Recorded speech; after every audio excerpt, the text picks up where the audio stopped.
India's AI, Science and Technology, organized by Master's Program of International Digital Business and Information Communication Technology Department, Rangsit International College. We are living in a rapidly changing world where artificial intelligence can mimic humans. We can ask any types of questions to the AI and get the answers, right? Artificial intelligence can be our preferred tour agent, can show us the hidden gems of particular country destination, can be that wonderful marketing specialist, which doesn't talk back, definitely, and still can do a wonderful job. Create a content, show how to post it, when to post it, and definitely make it appealing. And let's not forget, it can be definitely your business consultant, guide you step by step, show you how to go forward, and assist you with everything. And we couldn't imagine 5 years ago that our all students will have one common buddy, ChatGPT, right?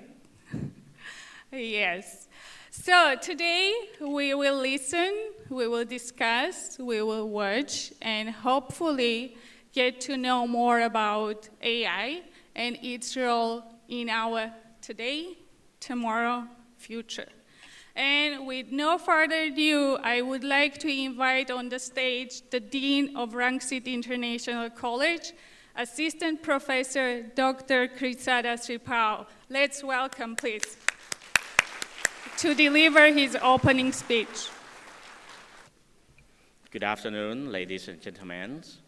How long you will give me? All right, yeah. I think we have work from home, we have study online last week, right? And this week we resume for our class.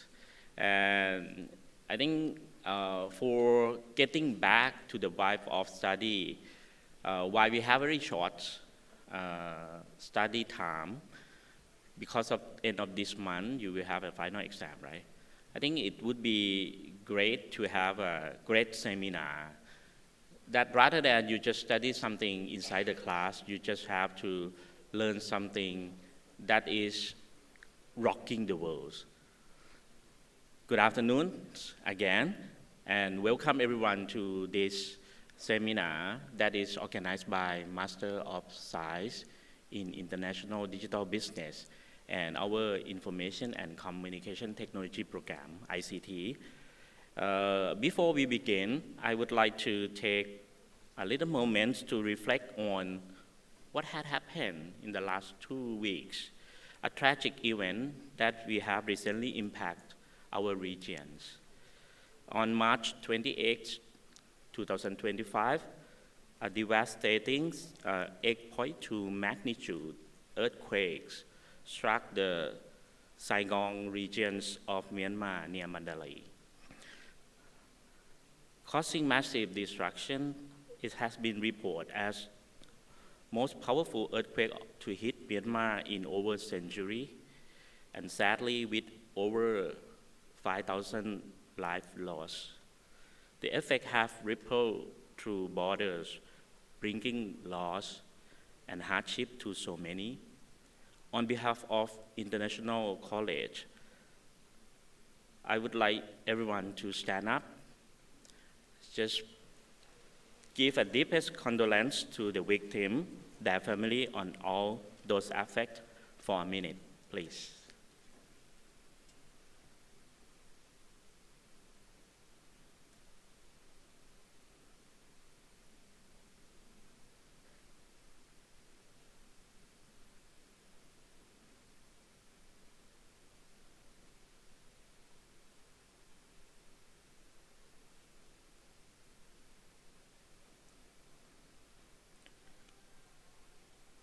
Thank you very much. Please take your seat. During this difficult time, we stand in solidarity with our friends in Myanmar and Thailand. To respond, we have launched a fundraising campaign for those who are affected. I encourage everyone here today to participate by donating or simply spreading how we can help them. This evening, we will also have an international food festival for fundraising in front of Building 7. Please come and join us. Together, we can offer the real support and hope for recovery. You may wonder why we are continuing this seminar despite the somber circumstances. The answer is quite clear. During these difficult times, knowledge, innovation, and international collaboration matter the most. With the recent policy change of U.S. about tax tariff, this changed the world perspective to find out new opportunity as well. Today's seminar on India's AI, science, and technology reflect the continuation of our missions to explore how emerging technology can be used for betterment of society, not just in terms of business, but also in humanitarian, environmental, and developmental contexts. This session follows a strong previous seminar from MIDB ICT programs. In 2022, we look ahead to the metaverse and its career impacts. In 2023, we discussed how data-driven decisions can shape a better tomorrow. In 2024, last year, we explored SCG and data analytics in practice, aligning business goals with sustainability.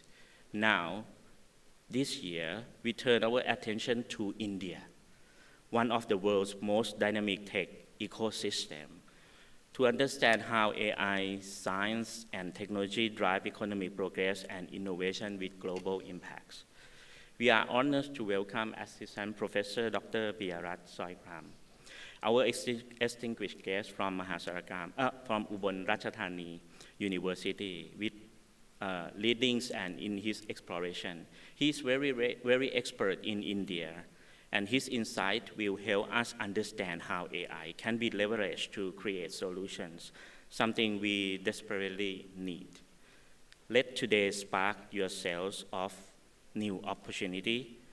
I think Western country might not be only sole destination for current situation. We can shape a future that is smarter, but more compassionate and resilient. Thank you. Sit back, relax, and enjoy the seminar. ครับ ขอบคุณครับ Dr. Sripal, please kindly remain on the stage. And Dr. Piyanat, could you kindly proceed to the stage? We have a token of appreciation. Everybody.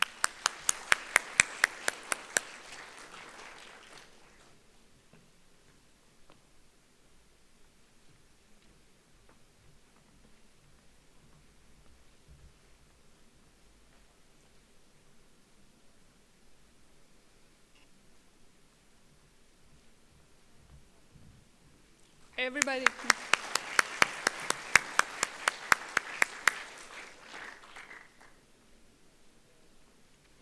So everybody, this is a photo session. Please kindly, I know this is difficult times, but let's be positive. Yes.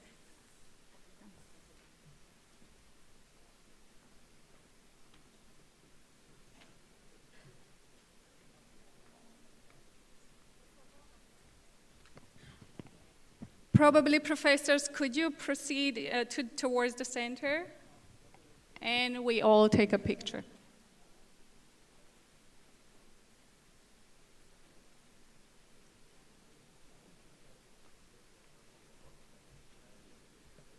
Okay, everyone, can you stand up, please? Shall we have a group photo?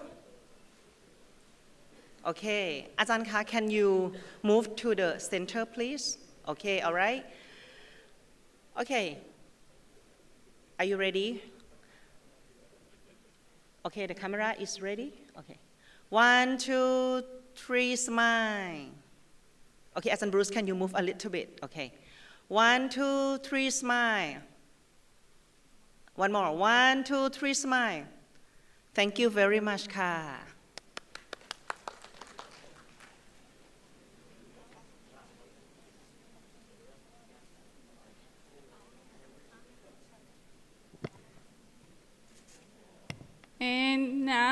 I would like to invite Dr. Pianat Soikam, Assistant Professor, Assistant to the President, and Director of India Studies Center to the stage to deliver his presentation.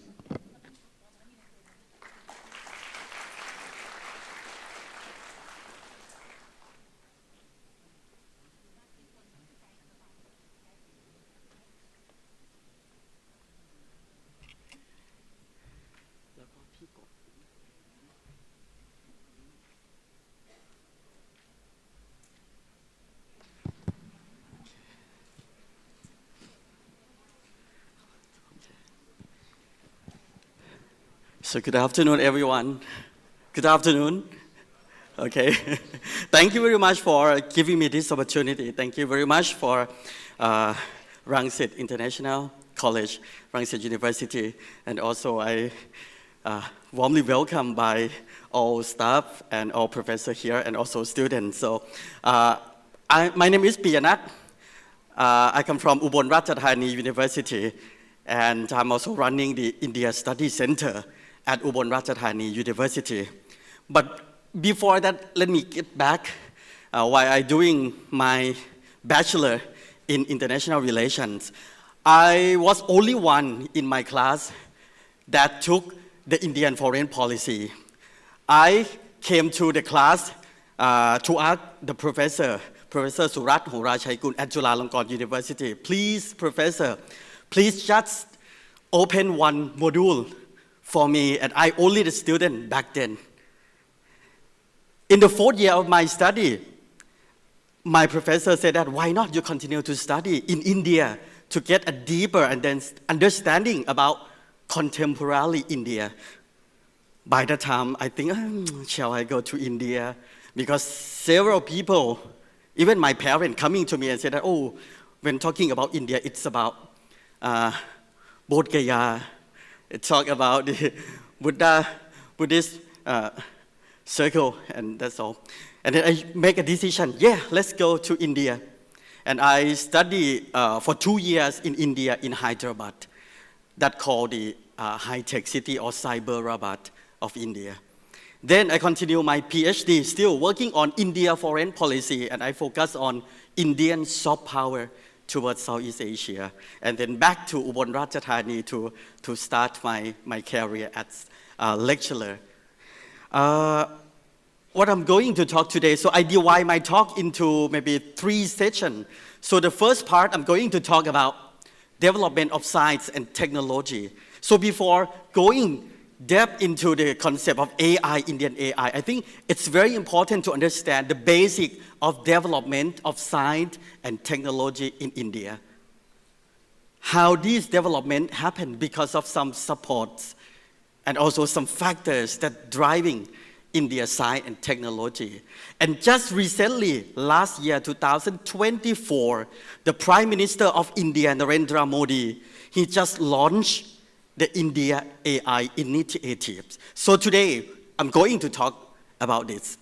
But I just want to tell you guys first, I'm not from business. So what my point of view coming from international relations, and sometimes maybe coming from public policy. But I think you can maybe relate this idea to the business and other ICT as well. So let me talk about India. When speaking or when talking about India, Dr. Anna, what's your idea about India? What's your first impression about India? Technologically well-educated nation. Okay. Yeah. What else? Ajahn, or some student, I think we have some gift. Yeah. Anyone can help me?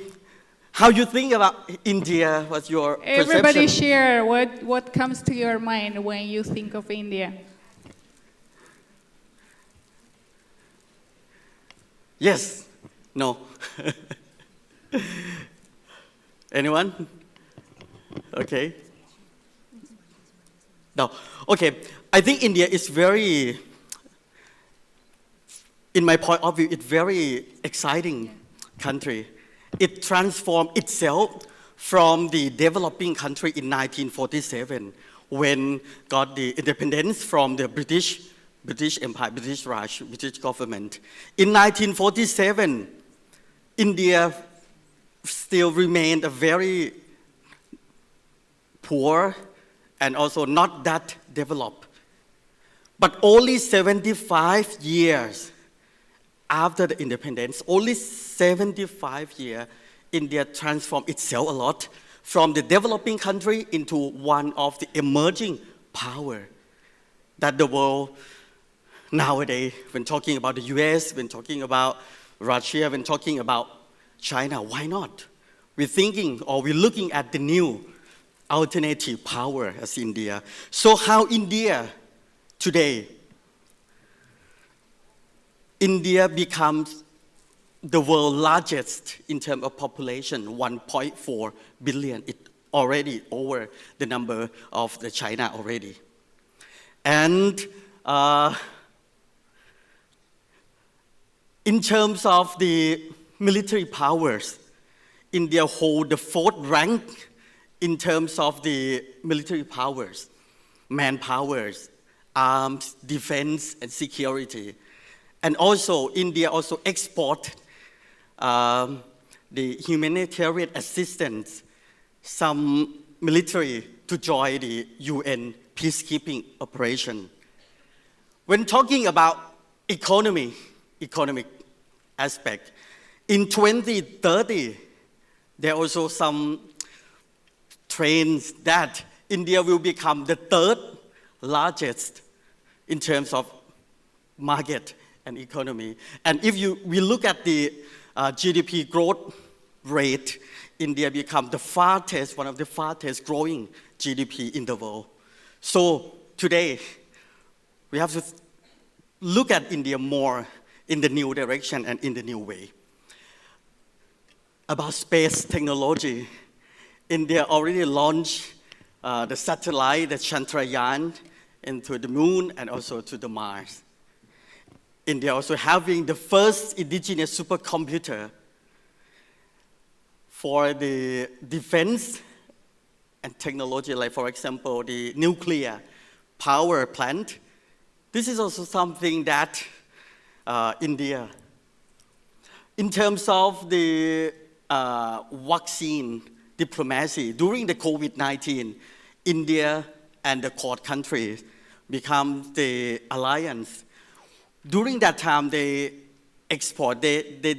donate vaccine to so many countries in the world, including Thailand in 2019. And India became the hub of pharmaceutical science industry. When talking about CEO, there's some Indian origin CEO in so many multinational companies, especially in terms of science, technology, information technology. And this is the overall image, overall summary of the success of science and technology development in India. We can see from information and communication. We can see from space technology. We can see from medicine and health technology. We see from the pharmaceutical science and defense and security. So, how it happened? Imagine from 1947, the country start from, I think, from zero or maybe below zero. But with the vision of their leaders, Indian leaders initiate the science and technology policy.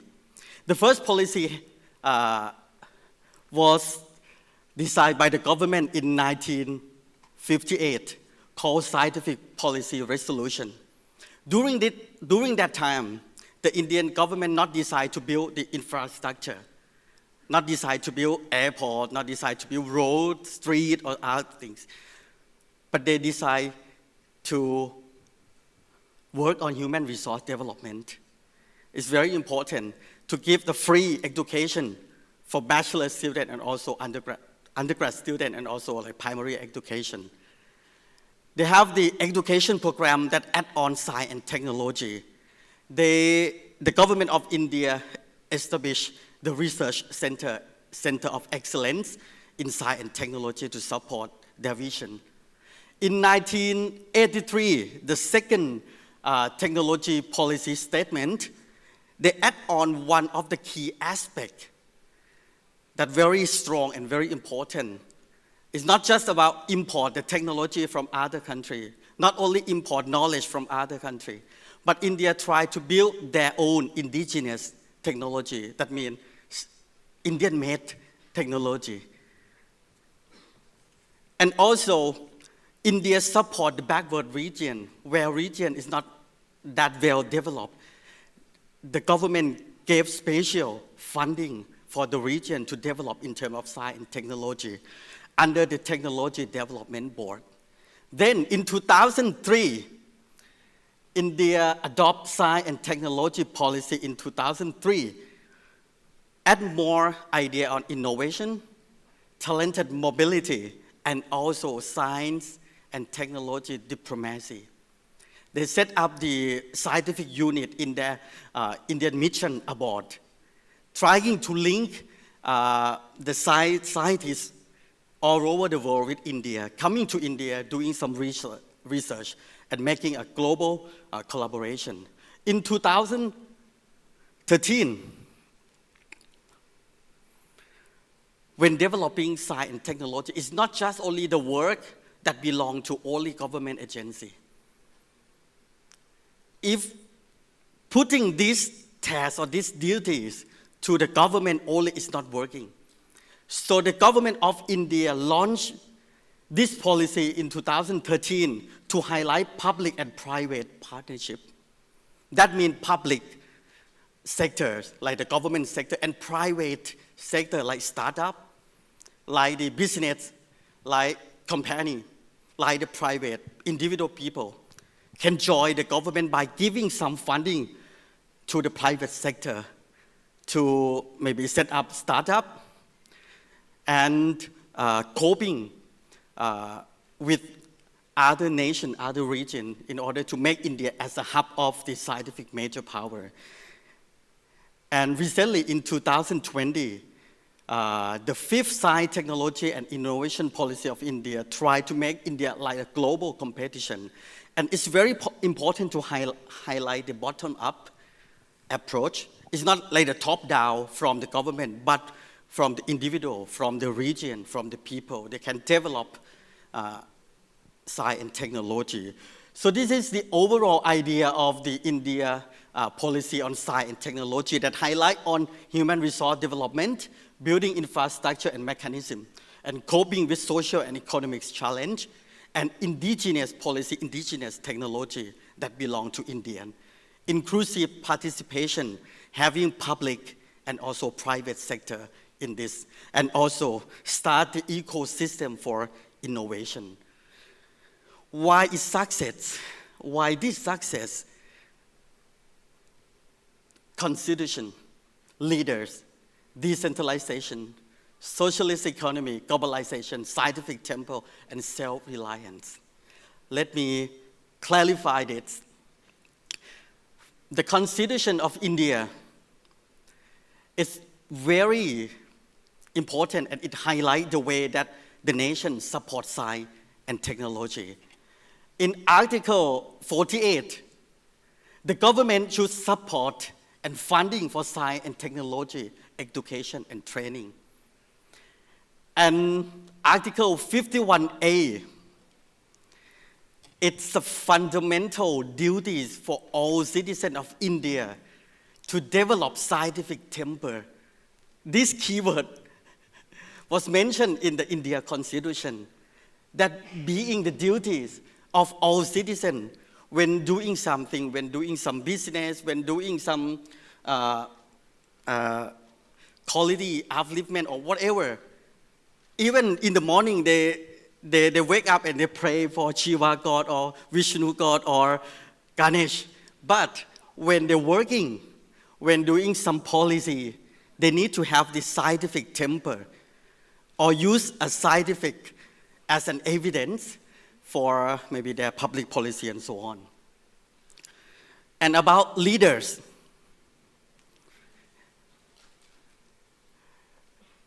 since the beginning of the India as the independent state, from the Indian National Congress, they have a strong commitment to highlight the importance of science and technology. The first Prime Minister of India, Jawaharlal Nehru, he also highlighted that only science can solve the problem of hunger and poverty of the people. During the Rajiv Gandhi, he also highlighted and he believed that science and technology were key to India's economic and social progress. That's the reason why he gave like twofold, double of the budget under his leadership for science and technology development. As Atal Bihari Vajpayee, another Prime Minister of India, he also mentioned that bureaucrat or the government sector sometimes might be the obstacle for India's science and technology development. That's the reason why he focused more on bringing the private sector to work with the public sector to develop science and technology in India. Manmohan Singh, he also seeing the potential of India to become a hub of India science and technology. So he working hard on making India as a hub of science and technology during his prime ministership. And last, the current Prime Minister, Narendra Modi, he also want to add India as a new India. When thinking about India, it's not just only the civilization, it's not just about religious, but thinking of India, thinking of the new India that having technology, having science, having more using science and technology in their works. So this is the budget that the Indian government spent for research and development in science and technology. And India become the top 5 country that's spending in terms of research and development. Another aspect, the first one is constitution, right? The second one is India leader. The next one is decentralization. India is like the federal state, having a central government in New Delhi. But India also having 28 states, like the federal state level. So the central government in Delhi will decide on foreign policy, security policy, and also some financial policy. But the rest, I mean, economic development, education development belong to the state level. That's the reason why some city, for example, Bangalore in Karnataka, become the Silicon Valley of India, one of the largest number of startups in the world. And where I study my master's degree in Hyderabad, they also calling Hyderabad as high-tech city that coming from Hyderabad Information Technology and Engineering Consultancy City. This, let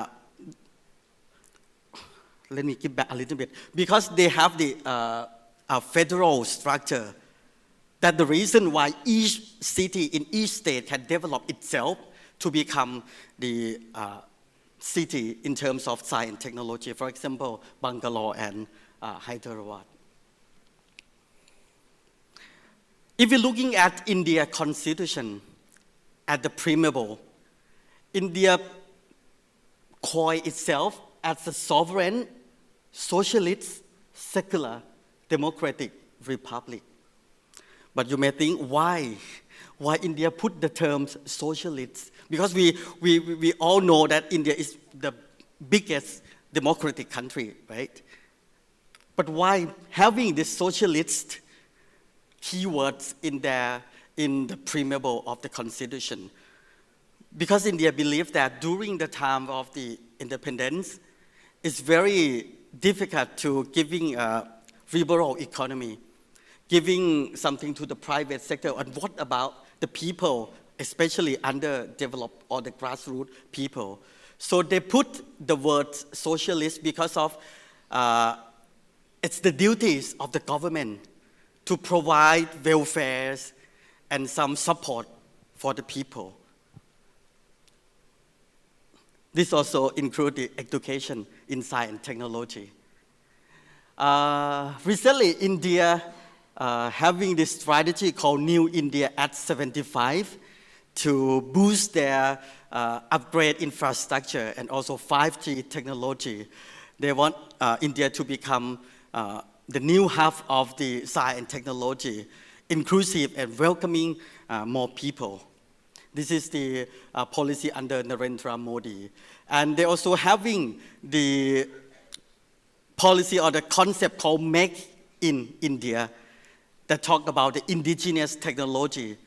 For example, atomic energy, space, electronic, IT, telecom, e-governance, and primary industry.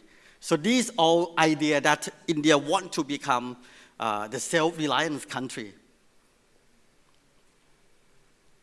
Not rely on other power or not rely on other country. But it's very important to start its own indigenous technology. That also the concept that become one of the factors for the success of India's science and technology development. So this is a research that how the government used science and technology in decision making, in the policy decision making. And it found that the government of India or the people from the public sector also thinking that bringing some idea from science technology as the basic to make the decision is very important. And India become the third largest in terms of the world largest scientific publication. For the mechanism to drive India's science and technology, India established the Ministry of Science and Technology. And my research surprised me that these all are the Indian former prime minister. And they're not just only the prime minister of India, and the Indian leaders also sat at the Ministry of Science and Technology. So the Prime Minister and the Minister of Science and Technology become the same person. That's the reason why when making a decision, the scientific or the technology-based driving become the key factor in making a decision. I'm not so sure Thailand have the Science and Technology Minister as the Prime Minister or not, but India is like the tradition or the way that the Indian Prime Minister will work closely with the Ministry of Science and Technology. And it's not just only Ministry of Science and Technology. When we talk about AI, it's become under the Ministry of Electronic and Information Technology to drive digital technology and innovation. And India having the office of the Principal Scientific Advisor to the Government of India at the committee that work on some policy recommendation. About human resource development from the basic level, like primary basic education, it's very important to highlight that science and technology become the core part of the India education system. And it's very important to highlight that, for example, in Thailand, we separate science class and also the social science class, having two programs like for arts and for science students. But in India, they try to blend it, to put it together. So even you are the scientist, you have to learn about social science or humanities thing to understand about philosophy, to understand about people. And when we're talking about science and technology, it's not just only for the profit only, but science technology should work for humanities as well. So that's the idea that Indian government try to push, try to add into the education system. In higher education, I think we have heard about the IIT, Indian Institute of Technology, Indian Institute of Science, that having a global rank that leading in terms of higher education. And this also the R&D spending that the government of India doing. In terms of talent mobility, India also giving the technical and economic cooperation program, giving scholarship for so many countries in the world. I'm also a part of Indian government scholarship while I'm studying master in India. So this is also a part of India's soft power. And right now, not only Thailand, but 161 countries around the world receive the scholarship to study in India. That's the overview of India science and technology. And then I think today we now here to learn about the Indian AI. Indian AI, yes. The reason why I give you background of the Indian science and technology first, to get you understand about the basic infrastructure that India have. When they push more about AI, it's something not that difficult for them to continue working on. So in 2000, last year, India announced a vision called the Viksit Bharat 2047. Viksit Bharat. The translated version easier is mean the developed India, like a developed country. They pin the time frame 2047 that India become the developed country. And the way to become the developed country, AI, is put at one of the key policy. So India start the roadmap by using the concept of transformative AI revolution by Prime Minister Narendra Modi. But the idea is very important that earlier when we're talking about AI, it's belonged to a few privilege. But Narendra Modi, he said that if AI belongs to only the privileged person, how India like step up faster. So AI should belong also to everyone.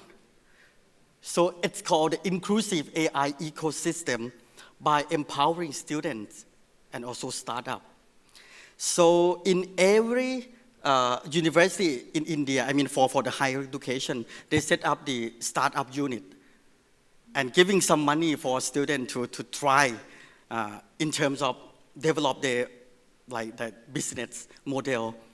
And not just only other business, but if the business belongs to the AI-driven business, they will give more money to students. So this is also a part of empowering students, startups, and innovators. How India doing on this? Yeah, money is very important. Budget is very important. India giving about 10,000 crore. I don't know how to translate it.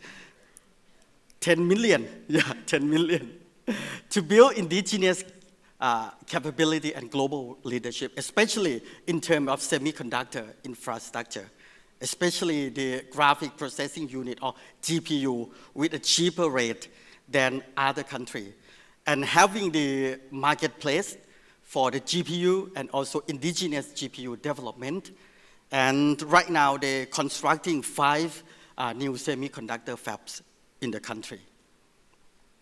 In terms of data and center of excellence, the government of India just launched the dataset platform for the Indian people and also for other people for the open data. And setting up the excellence center, AI in health, AI in agriculture, AI in smart cities, especially in Delhi. So just giving some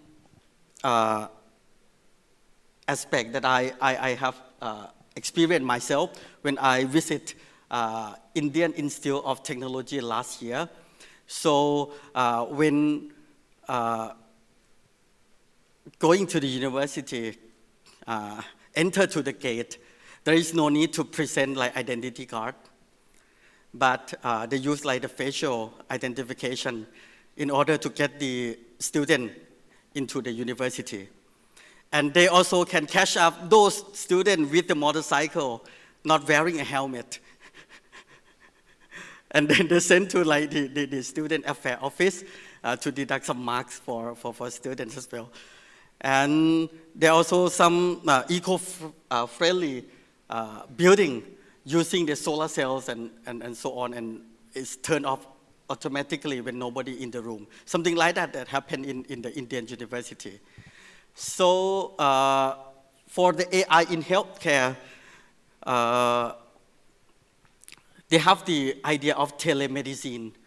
So there is no need to go to the hospital, but they can doing some, just sitting, the doctor just sitting in one place and the patient sitting in other place. They can have the consultation and giving the prescribe to the patient as well. In terms of agriculture, for the plant disease, there is no need for the farmers to go to maybe some consultant expert. Just take a picture of the plant disease, like for example, the plant leaf, and put it, send the file to the program, and then they can diagnose what the plant disease that the plant face now. So this is also the way that India using AI in agriculture, climate, traffic, and also in health in smart city. For the language, I think we use the chat GPT a lot, right? But India, do you think how many languages in India that they spoke? How many languages? How many living language that people speaking in India? Huh? Anybody knows? We have presents, by the way, if you have a correct answer. Around 2,000 languages. Because 1.4 billion people, right? About 2,000 languages. That's the reason why it's very important for AI to catch up all the language that used in the country. You know, like 50 kilometers, you will face with another community that's speaking different language. And sometimes they're not speaking each other language. So that's the reason why India also developed, like for example, Shravam, Hanuman, Everest, Barchini, or Chitalek to use to translate the Indic language of India. And the government of India also started Bharat Gen, the first government-funded multimodal language model in this. So this is also the way that India catch up with diversity in the country. In terms of the digital public infrastructure, like the fintech or digital payment, India also developed some DPI stack, for example, Aadhaar, UPI, DigiLocker, that enhanced with AI. In 2025, there's very big gathering of the religious in India called Kumbh Mela. And the people, around 120 million people, going to that city in order to pay respect, in order to do a worship. And imagine 120 million people gather to the small town. So they developed the Mahagum to 2025 as AI for crowd and safety management.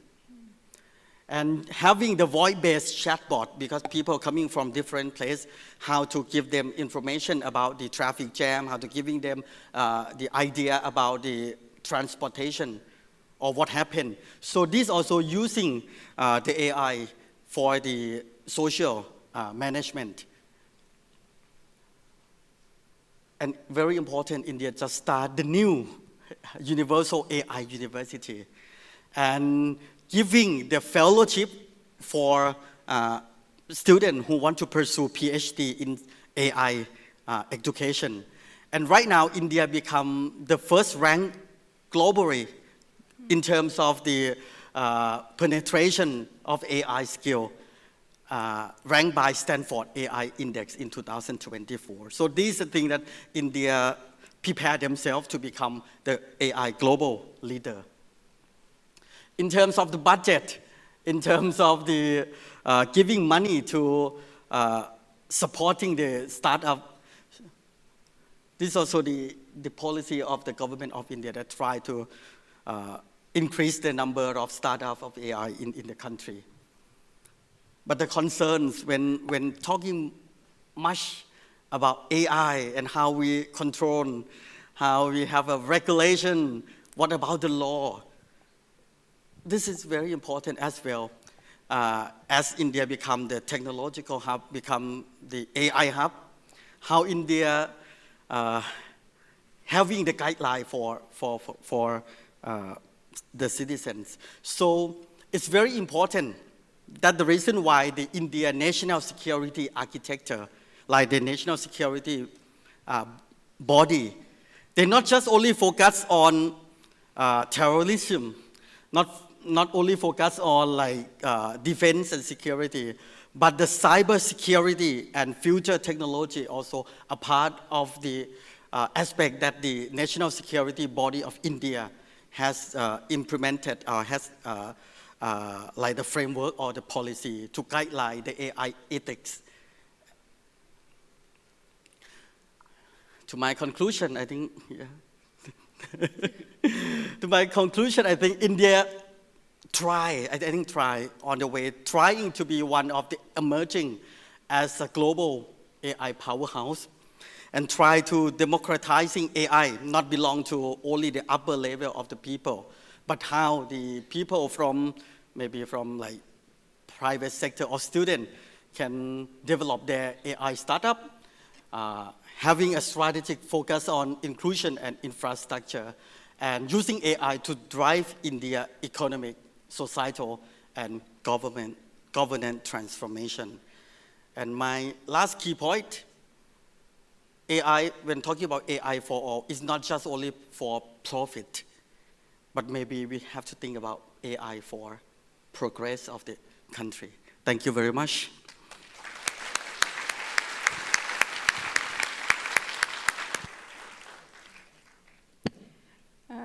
Dr. Piana, thank you very much for insightful presentation.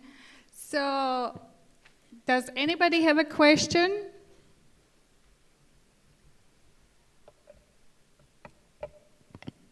Let's be active, everybody. Please. Oh, yeah.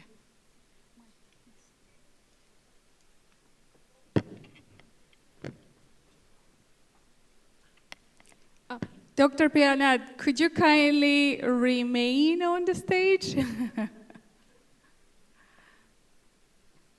Please go ahead.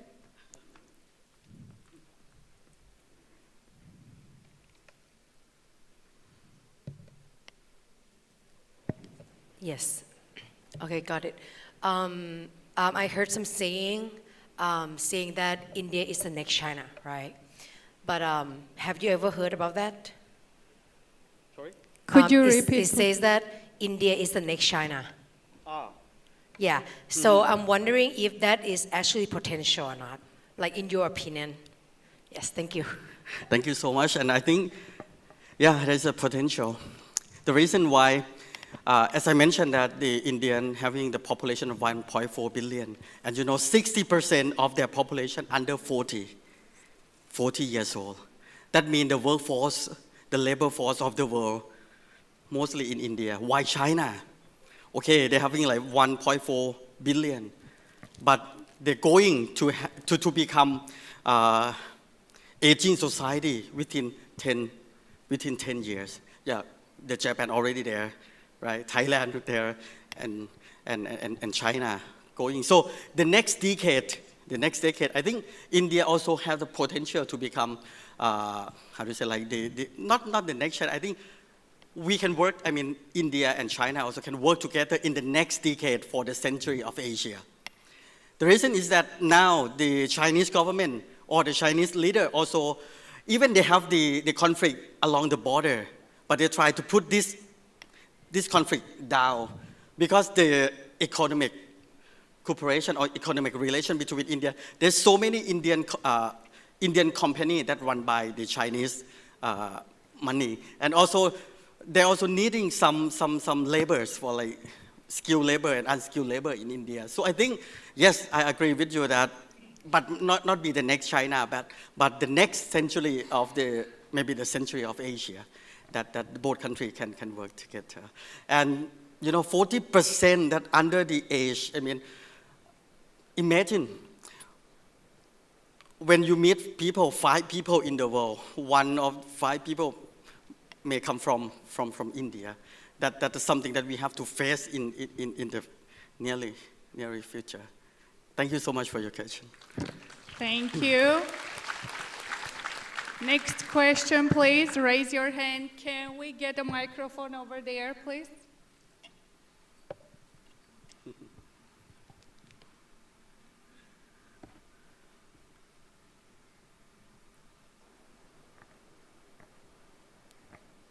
Could you kindly stand up? Hello. One of the questions I have is regarding about the energy requirement to use AI for India, because as we know, AI requires a lot of energy to function.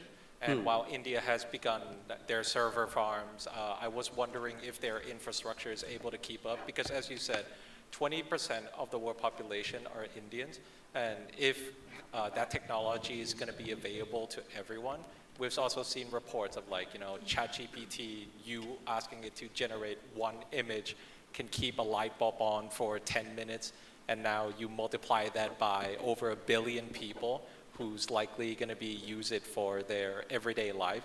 Do you think India can be able to achieve this level of energy requirement for the next generation, or is this going to be way further down the line?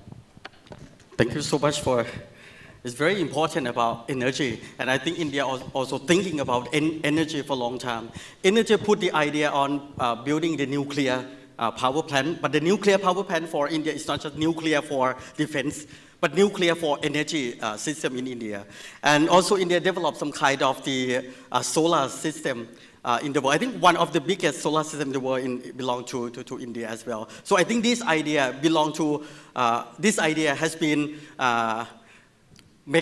decision has been made for a long time for India. It's not just only the India itself, but having the regional cooperation, for example, BIMSTEC or something, they work together on energy security cooperation in the region. So this is very important that India already thinking about the energy. And I want to mention about it. One of the alternative energy source of India also come from Russia. During the time when Ukraine and Russia are having some conflict between, but India also having a good relation with Russia because of the energy or the oil price during that time as well. So I think in terms of energy security, India already working on that. And because of the indigenous technology that they develop within their country, they know that the technology that require a lot of energy may be not good enough for the future of India. So the idea of GPU, as I mentioned, for the semiconductor, as the first section that I speak, already mentioned about the energy cutting and eco-friendly system for India. So that might be something that working together. But yes, 1.4 billion, that's a large number of people. I think they're also working on that too.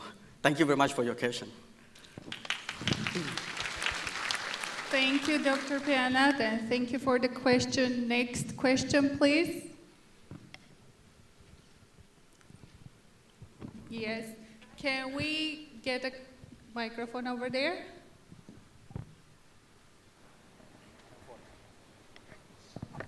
Is there any personal data protection laws in India? Oh, yeah. And can you explain? Because in Singapore, we have PDPA law, and Thailand, we have PDPA law. So in India, is there any personal data protection laws? You mean the law that... Personal data protection laws. Yeah. As I mentioned in the last about regulation and some guideline for the government. So the government of India already put the cybersecurity and personal future technology within the national framework already. But in detail about the law, I'm not get that. But I think it's the framework also giving some idea for the law to follow that. Okay, thanks. Thank you. Thank you. And next question, please. Could you kindly raise your hand? You can have a relaxing, like how life in India, or where to travel in India. You can ask generic questions too, yes, not related to the AI or technology. Dr. Priyanath knows about India a lot, right?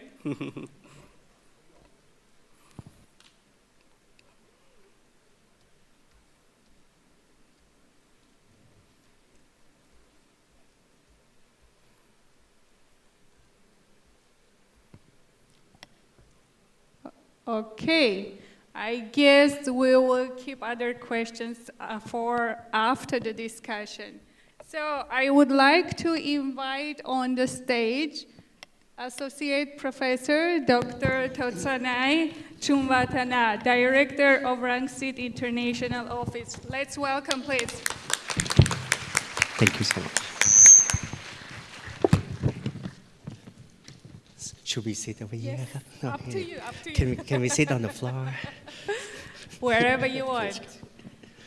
Dr. Priyanath as well, up to you. You want to sit, you want to stand, feel free. All right. All right. So, by the way, thank you so much for everyone. I mean, to participate, to join the event. And I know you're so busy because after we finished the seminar event, you have to like run around the food festival, right? So let me start this one. Let me introduce myself first. So I'm the associate professor. Thank you to Ajahn Anna to introduce me as well. I am the associate professor, Dr. Tosanai. Right now, I am working for the director of international office, right? And that's good to like we know each other before. And it's good to have you here today to share like the knowledge for the AI, the technology. And before we start the question, I actually got 1,000 questions in my papers, Ajahn. Before we start, by the way, I mean, let me share our audience first. So the majority of our audience is ICT. Can you hands up for the IIC student? That's of course. The majority of them is ICT and IB.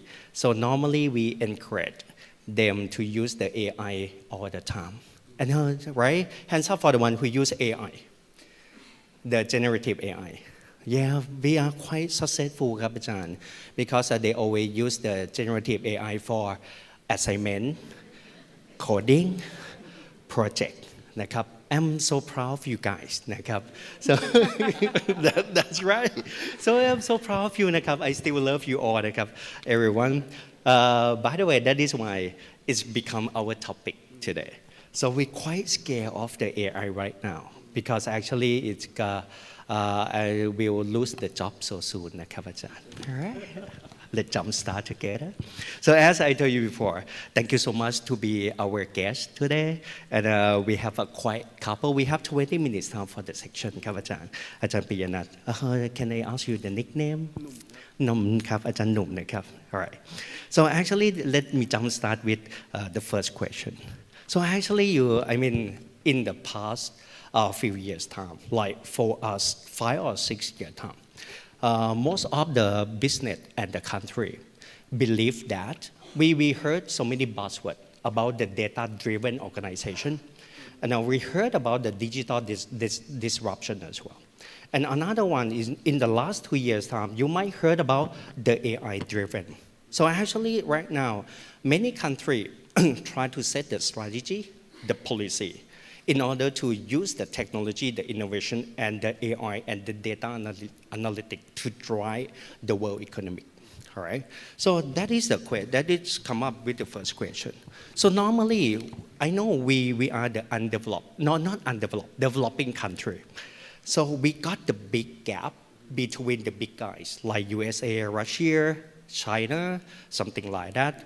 So the first question is about the strategy. So the question is like, many countries has raised the AI, the innovation in order to drive themselves. How about the policy, the strategy that Thailand or ASEAN country like Vietnam, Cambodia, Myanmar, or Malaysia, something like that, should raise out about the strategy or the policy in order to like drive themselves by using the technology, the AI, in order to achieve the goal and be one of the competitor for the big guys. Sure. I think it's very important to highlight the policy recommendation for not only the government, but also for students, also for young generation that maybe perhaps you're going to be one of the policy makers in the country. So I think the important aspect that as the strategy for Thailand and also for ASEAN, I think it's very important to build the ecosystem, AI ecosystem or the technology driving society first. Sometimes for myself, I think that as I grow up and I study in the language program in high school, and it separated me to learn more about science and technology. I think this problem is something challenging in the Thai education system that we separate the liberal arts program and the science program so that we not learn with each other. Even sometimes for like art student, like language student, they also need to use AI for their work. So I think if we could have more in terms of the blending between science and also arts in the basic education from primary school and high school, I think it's very important to start from that point first. And the second thing for the I think for the AI driving society, I think in the higher education, for example, the university level, it's also important for all of us to use. I think I also encourage students as well to use AI to study. AI giving us some ideas, some platforms, some like the guideline for study. But when we have that idea already, the duty for us as a student or us as maybe I also use AI, but we have to recheck. We have to see how the correct accuracy and how its correctness of the information. And it will help us a lot in building. We not just start from the zero, but we have something in mind and we can develop further. And the next idea, I think it's very important to highlight not only using, not only pushing these duties to drive AI only for the government sector, not only for the Ministry of ICT or whatever that the government agency we set up. I think it's very important that we have the idea of public-private partnership in creating the AI or technological driven society. If we see some other developed country or in India, for example, they also giving chance or giving opportunities to invite the private sector to become a part of the nation in order to build the technological based country. So this very important. I try to highlight that. Let building the system first for AI and giving some, I think, funding for students for private sector to develop AI startup. I think this will be something that not only the Bangkok-centric focus, but it can help the region and others as well. So that would be my Thank you so much for the first question. It's quite interesting. That is why from now on you can use the generative AI to do my assignment. All right, I don't stop you for right now. From now on you can do whatever you want. Okay, but by the way, actually, I mean, we agree with that. So normally the AI is supposed to be the part of the higher educations and the part of the university level as well. But I always convince my students, even they are the ICT, IB or whatever major, MIDB, you don't have to start from the ground. Because actually, if you start from the zero, it's kind of like you are the dinosaur. Like you start from the ground. I start coding from the first line of the pages. But actually, I mean, right now you got so many tools you can apply. So the idea, I really agree with you. I mean, the idea in order to encourage them to use the technologies, like we have to teach them how to use the AI in the good way. And in the good way, not the cheating way, okay, in the good way. And also we have to like give them like the critical thinking as well, the applicable skill as well, in order to apply the AI with your work, with your business. That is the idea. But the problem is we want to push that. I'm pretty sure that Thailand want to push ourselves to be a big guy for the technology, but I'm not quite sure we are ready or not because we are so poor. We are so poor. Okay. By the way, next question. I mean, in order to go for the next question, if you have the question in my mind, we will open the floor. After we finish discussion, open the floor for you to ask the question. Don't ask me what grade I will get for this semester, right? If I use AI. Okay, let's go for the second one. Second one is the strength. I know the ASEAN country has so many different strengths. Thailand got some strength different from Malaysia, Singapore. I am pretty sure that if you know Singapore, they try to push themselves, transform themselves to be the digital country 100%. They have a lot of fun. They invest a lot of money for the AI and technology in order to drive the country. But if you know that, like we have so many domains. You know the financial technology, right? Everyone know the financial technology like mobile banking, something like that. You know the education tech. You know the agriculture tech. So there are so many domains that we can apply the technology and the AI for. So we come to the second question. If I ask you the question about what is the strength, what is the most strength for Thailand, for what domain we supposed to like pick one and use the AI and technology to drive as the first priority. Like if we are good in agriculture, if we are good in the healthcare, so we supposed to use the AI or the technology to drive in the domain of the health tech or the agri-tech.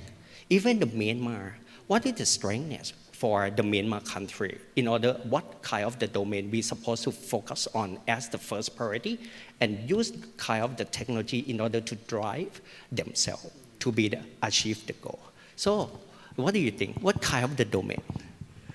Yeah, can I answer for Thailand specific case? Yep. So I think for the key domains that might be prioritized as the first domain, I think what about AI in tourism sector, because Thailand is very famous for our tourist economy, and also we can use it like for the creative economy following the tourism. So tourism become one of the, I think, important and one of the key source of our revenue of country. If we manage it and using AI to maybe for the visitors, seeing their preference or linking traveling attraction or some creative economy that follow this, I think it's very interesting that we work on what our strength that we have that from, especially if as we have the third White Lotus episode here in Thailand. So I think this is also something that we can use for the AI in terms of tourism. Thank you so much, because I agree with that. We are quite strong in the tourism industry, the health industry, and also agriculture industry as well. So we should focus on the one that we are strong and apply the AI. Is there anyone come from the hospitality? No. How about the business? Hands up for the business. No. Okay. Even whatever, no matter what major you are, actually the ICT, the AI is not far away from you. Normally we try to work on right now the Rangsit University try to focus on the integration major. So we focus on like, if you are the IB, the international business, we want to integrate with the technology, like try to apply the technology, the AI with the business sector, all right? Let me move on to the third. This one is quite important for me, not for you, for me. I mean, to be frank, so many people in last 5 years' time. Okay, let me check yourself.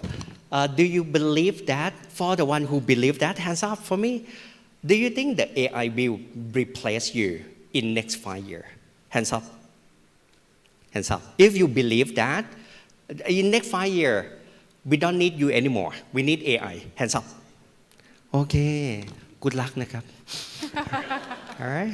Good luck. We will stay together at home now. Okay. So by the way, I mean, there are so many people believe that. They trust that. So they're scared of the AI right now. Even myself, I'm scared of the AI. Because every time when the student give me the code, it look too good.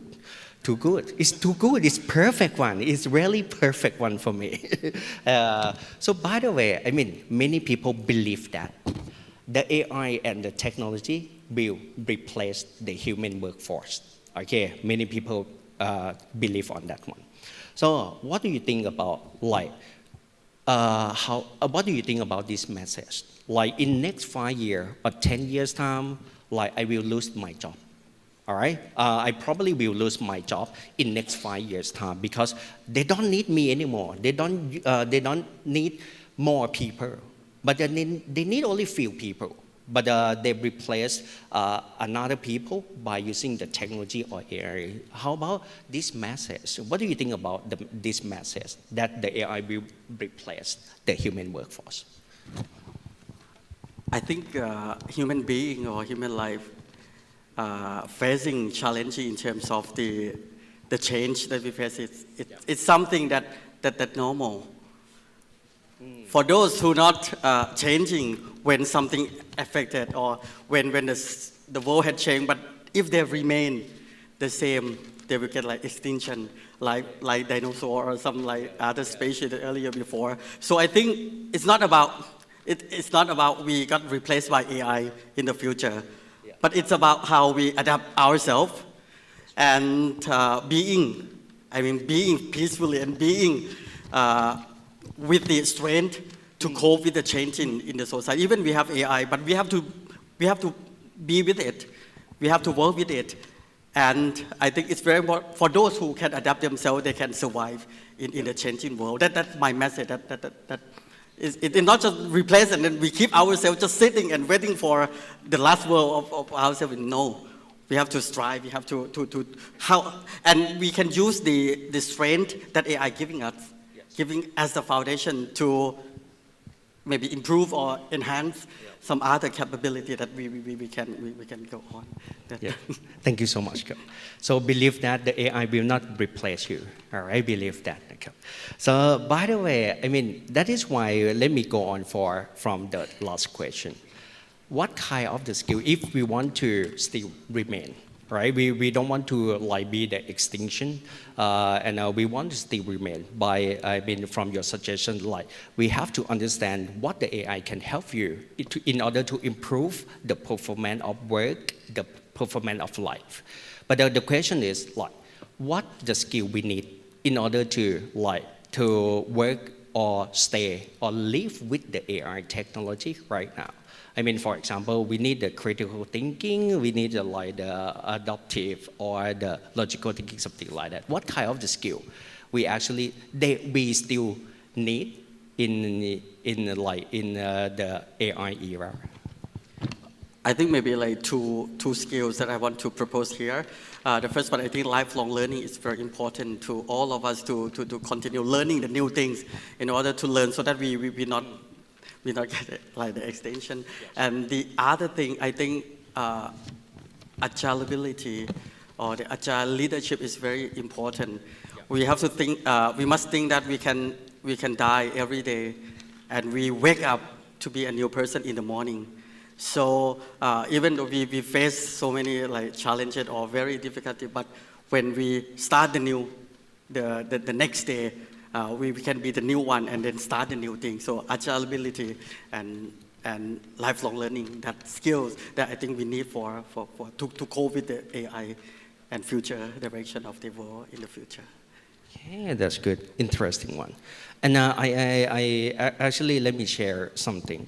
Right now, I want you to believe, I mean, all of the students right here, all of the audience right here, have to believe that the AI is just a tool, all right? It's just a tool. Normally, the business believe that the problem is quite big, and now we cannot use only one tool to solve the problem. So right now, we actually need you to understand about the integration skill. What does it mean by integration skill? The integration skill is the ability for you guys to pick the right tool and many tools to work together, combine together in order to achieve the goal. So the business right now need that kind of the person. Let me give you the idea because I have been work for the business for a while and been that advisor for the business for a while.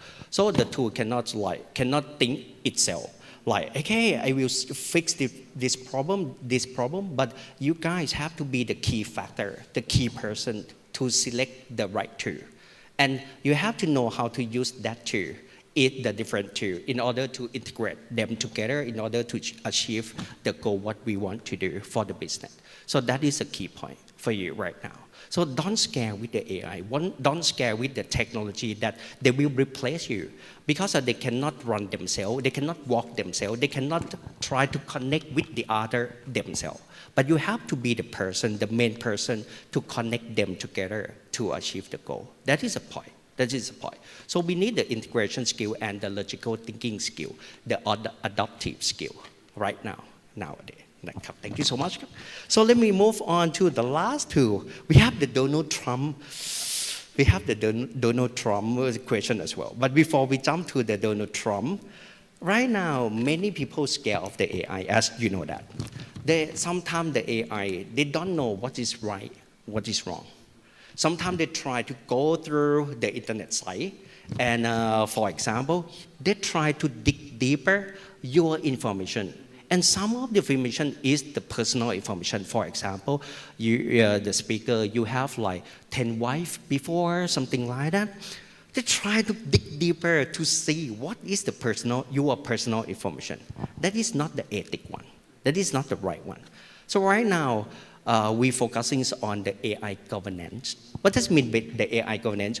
What we can do and what we cannot do by using the AI. That is the main part right now.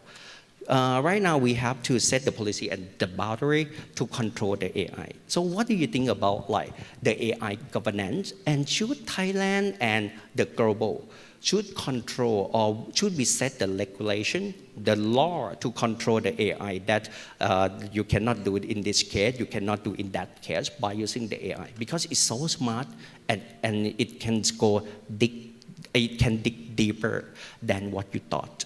That is the point. So what can you share the idea about like the AI governance or the ethic by using the technology and the AI in order to drive the country right now? Yeah, I think it's very important to talk about the ethics to use AI, as we know that AI is very useful and it's very helpful in studying or in doing some business, but also some dangerous that you mentioned, maybe some personal information, maybe misinformation. And I think only a country or Thailand cannot do this aspect. Only Thailand itself is very limited because when coming to AI, it's something that global connected. It's borderless and become the transnational issue that need the global governments to sit and talk to each other. And I think right now in the UN or in some country like for example UK, they also start with the EU in order to coming together and sit to talk about this because it's not just only for a particular country problem, but this also something become the next global power who hold the information, who hold the information technology, also having some powers in the future. So I think it's very important to come to talk and sit together like in the global level. And I cannot think that I cannot say that Thailand should do this and this because it's beyond our capacity as a nation. It needs more international cooperation and also intergovernmental works on this regulation. Let me ask you the serious question. Hands up for the one who are master student. Good on you. So proud of you. So the question from the student mind, I can read their mind. can we use the AI to write the thesis and the publication ครับ It's right or it's wrong Don't say it's right. When the student want to like open the ChatGPT, Gemini, Copilot to write everything about the reference, the chapter, what did you do? Everything, all the publication, right? Chapter 1, chapter 2, chapter 3. It is right or it is wrong? I think it's okay to use ChatGPT or AI, but in writing thesis or in writing publication, but don't lose yourself in that. I mean, don't let AI write everything for you. You need to have something in mind. You have to have your own thesis statement. You have to have your own agreement or your own agenda that want to put. I think don't lose yourself on that sense. And AI will be something, the tool that helping to clarify your idea in the smooth term and also connected. So just use that, but don't lose yourself in your writing. Thank you so much ครับ So I encourage the master student, the postgrad student to use AI right now from now on นะครับ So but make sure that the reference from the AI is corrected because I also using that and when I coming back and see the reference there is no such reference in that so you have to check again double check or using yes that's very important. Thank you so much ครับ because your statement make me feel like I don't feel guilty anymore because I got the associate professor from the generative AI นะครับ Thank you so much Don't clap the hand ครับ You just make me feel like I don't feel guilty anymore all right okay so let me move to the last question all right before I pass the stage to the student to ask you to the audience to ask you the question if they have about the Donald Trump So you know everyone love the Donald Trump I trust that I believe on that นะครับ Everyone love the Donald Trump and actually they just launched the policy and it's like the shocking policy about the tax about like the trade war about the technology about the AI regulation something like that So the question is about I mean the policy from the big guys the biggest guy in the world like the Russia, China or USA. Do you think it can be effect with Thailand like in terms of like the trade war or the AI regulation? So how about the ASEAN? Not only the Thailand, how about the ASEAN? Because once they launch the policy, it affects to 60 countries in the world, like Malaysia, Myanmar, as well Vietnam, with the different levels of the impact. So what do you think about like the biggest guy, the Donald Trump? He is the biggest guy right now. How can it affect with Thailand strategy and I mean Thailand development? So coming to a very political question. Yes. Actually, my background is political science because I'm in the political science faculty. So let me answer this question by saying that maybe we have to understand first that now we're not living in the unipolar world, that the US become the hegemony or the only one major powers in the world. So right now, the world has been changed a lot and we living in the multipolar world that not only the US but also have the Russia camp, the China camp, ASEAN also having the ASEAN-centric way of life, ASEAN-centric as the approach of us. And we also having our neighbor like India that growing in terms of economy. We're having some sub-regional organization, for example, the BIMSTEC or the IORA, Indian Ocean Rim Association. And we also become a part of the member, trying to be the member of the BRICS. That having Brazil, Russia, India, China, and South Africa. I think the world has been changing a lot from the unipolar world into the multipolar world. So first we have to understand that it's not just only the US. Yes, US might affect us, I mean Thailand, but Thailand also can see the change in international order and trying to seek more partner that we have. For example, ASEAN.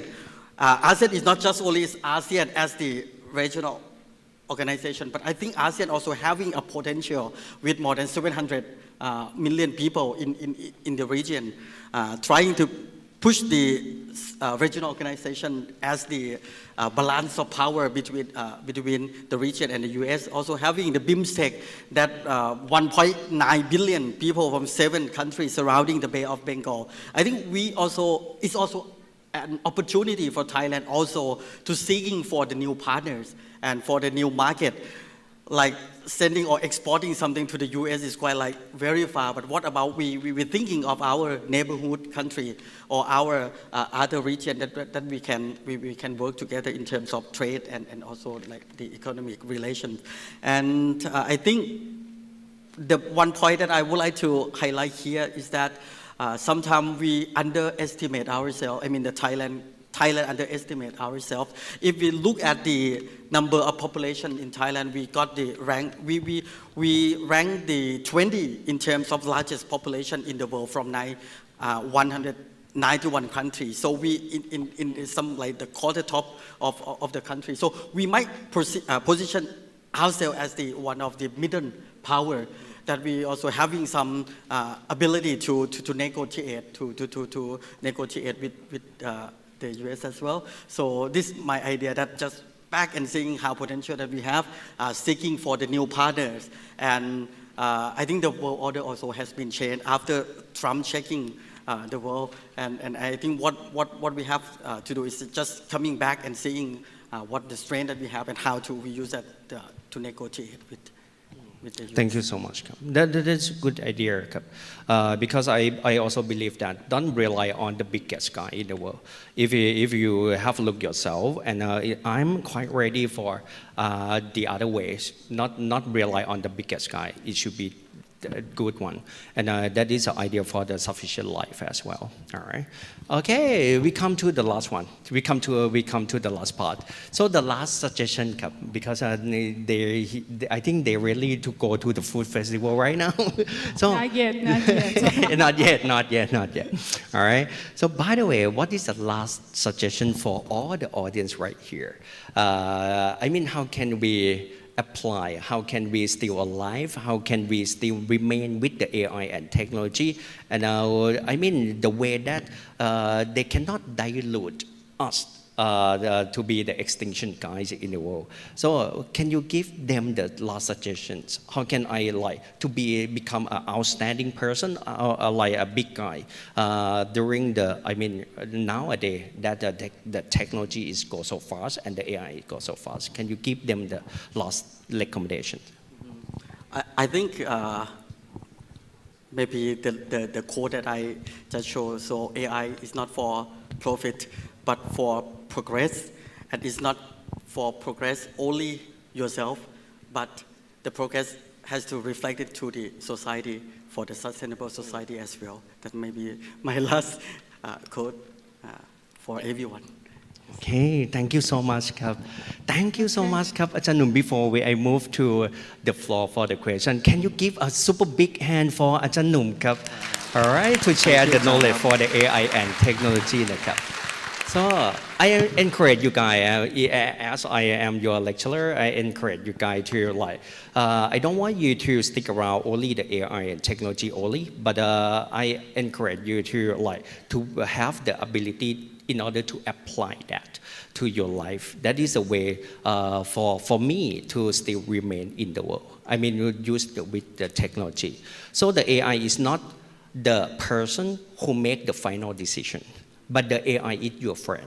They just give you the idea, they just share you the knowledge. It's kind of like the friend that we talk to each other, we share the knowledge each other. But again and again, the AI is not the person who make a final decision.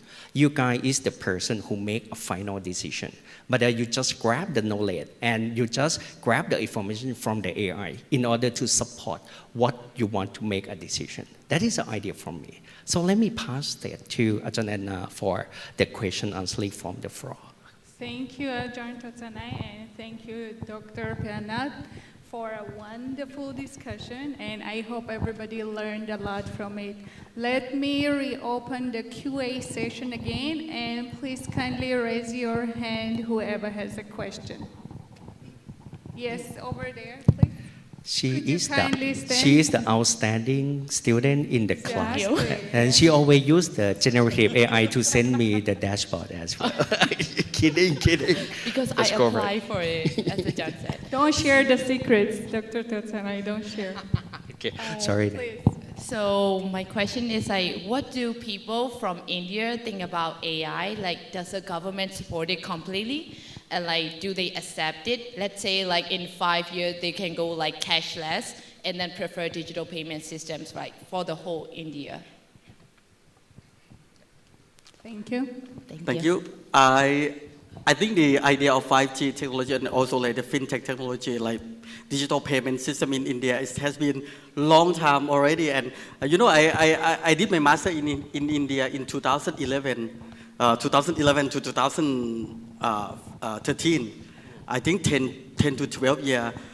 At that time, I already made an online payment and having a Flipkart or delivery coming to my accommodation in the university. So since I think almost like 15 years, they already start on that, and right now they're also having the policy like to push to the cashless society in India. So it's already in the new idea at 75 that the Narendra Modi government tried to work on this, and I think some UPI or some like cash money transfer already there in India, and it become the model for some other country as well. Thank you so much. Yeah, we believe in the cashless society. So we want to jump to the 100% cashless society. So that is why if you don't want the cash, I don't mind if you want to give me. All right, you can give me And the we cash. can If you share, don't, I right? don't want to be the cashless person, so you can give me the cash. Okay, let's go on, Gavajanana. Thank you. And I said we can share it, right? At the front. Here. Over here, the The microphone at the front. microphone. Can you walk through Anybody? the microphone? Yes. Okay, over here. Thank you, ครับ Ribbon ครับ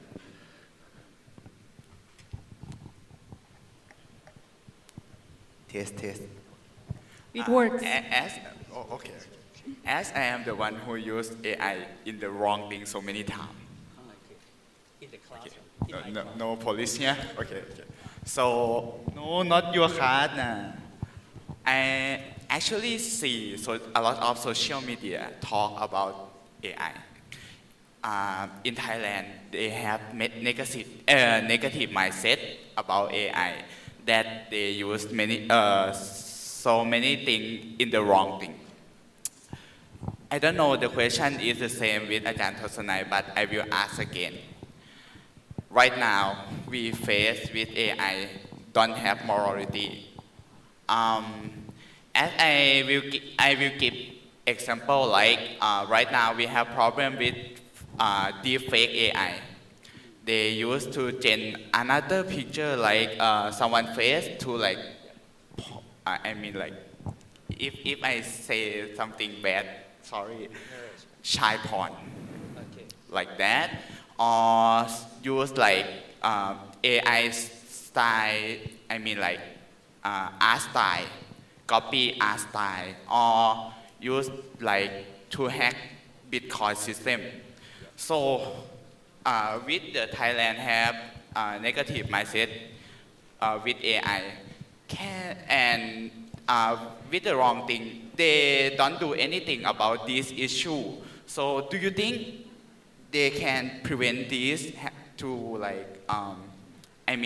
can make this issue to be like serious problem in nowadays? In the future.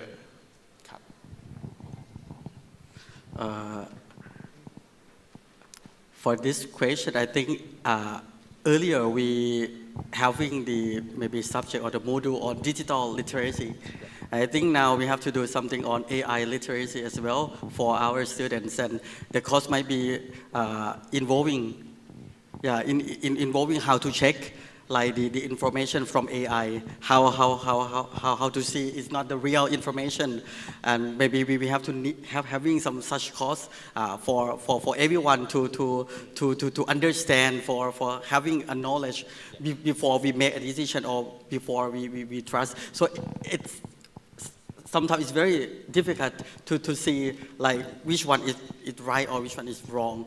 So I think, yeah. So I think it's very, maybe if we have that module to give us some idea, yeah, but the real prevention, I think it might be something like the government, I mean the government of Thailand has to play a crucial role, a major role in having the law or the regulation policy to like protect our, yes. It seems like you say everyone can have like knowledge about this, right? Right or wrong? How about those who don't have knowledge about this, who don't have money to learn about this? Like, yeah, that's the question. Yeah, because that is a good question, Kap. So I mean the question is like, what did you do? What did you use the AI for? นะครับ I start scaring of you แล้วนะครับ Sorry, kidding. I mean I agree with that. Yeah, I think we can make it compulsory in school, and it's a free of charge, not for profitable to get to know more about AI. He means whoever is not enrolled in the school, in any school, how is it possible to know, get informed about it, correct? Yes. Yeah, that's right. and I think nowadays the knowledge is not just only come from school or the university. I think people having the mobile phone and information can be to that, and the information must come from the government agency or the very like the government acknowledge information.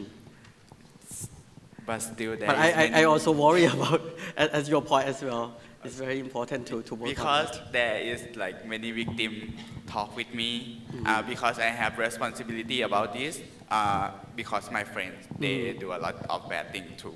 I mean like because the invitation to do something bad, not they like to do something bad. Okay,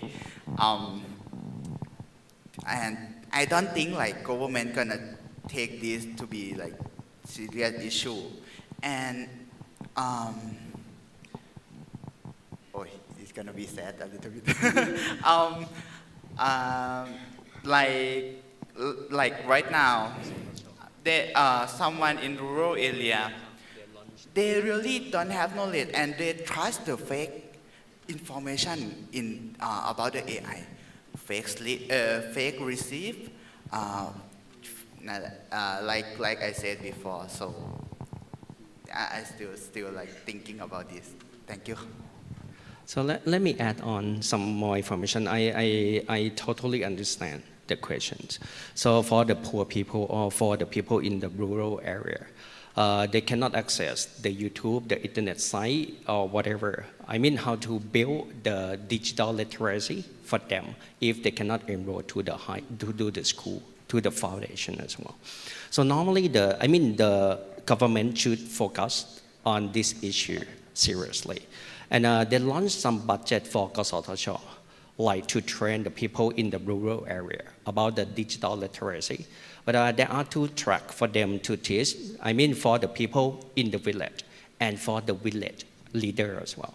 Because they want the leader in the village to spread widely this knowledge for the people in the knowledge. Because right now we have so many michachim, like the fake call center, something like that. So that is the one we have to focus. But another track that we have to focus is the regulation. So you can, I mean the one that you try to encourage, you try to convince them to know to believe or get the information about the digital literacy that is a track. But another track is for sure we have to set the law and regulation because this is another way to control the bad guy, the bad people to do the bad things as well by using the AI. All right. So we work on two tracks, but we need the government, the Thai government or the ASEAN government have to focus on that seriously and work on that nicely. All right. Okay. Thank you very much. And probably one more question. Could you, yes, please. Could you stand up? Thank you. She's another outstanding student in the class. So thank you, Ajahn. So, and how is the education in the India? Like, how do they use AI or technology in the education system?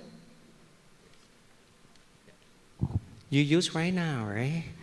Yeah, okay. Yeah, I think AI, I think as Indian, having a technological based curriculum that not not only for higher education, but the basic education of India also already put AI in their study.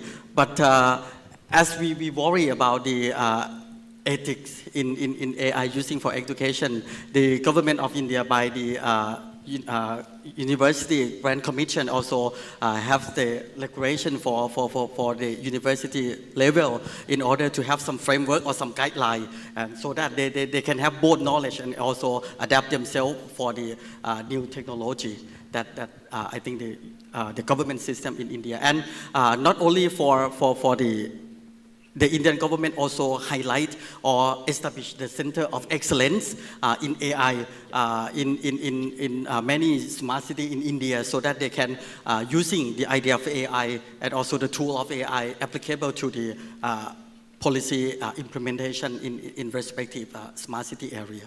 So I think this the implementation that the Indian government using and having I think more than 100 billion of the rupees in order to boost the AI education in India for the next 10 years.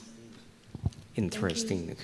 Because of the developed country, we believe that right now, last 10 years time, many developed countries try to set up the incubation center, like the smart center, for example, the Singapore, whatever, in order to improve the human resource. They don't improve the AI, but they want to improve the HR, the human resource, by using, to be able to use that right technology in the right way. So that is the one that we supposed to set for the ASEAN country, many ASEAN countries like Myanmar, Vietnam, Cambodia, Malaysia as well. But Singapore goes so far.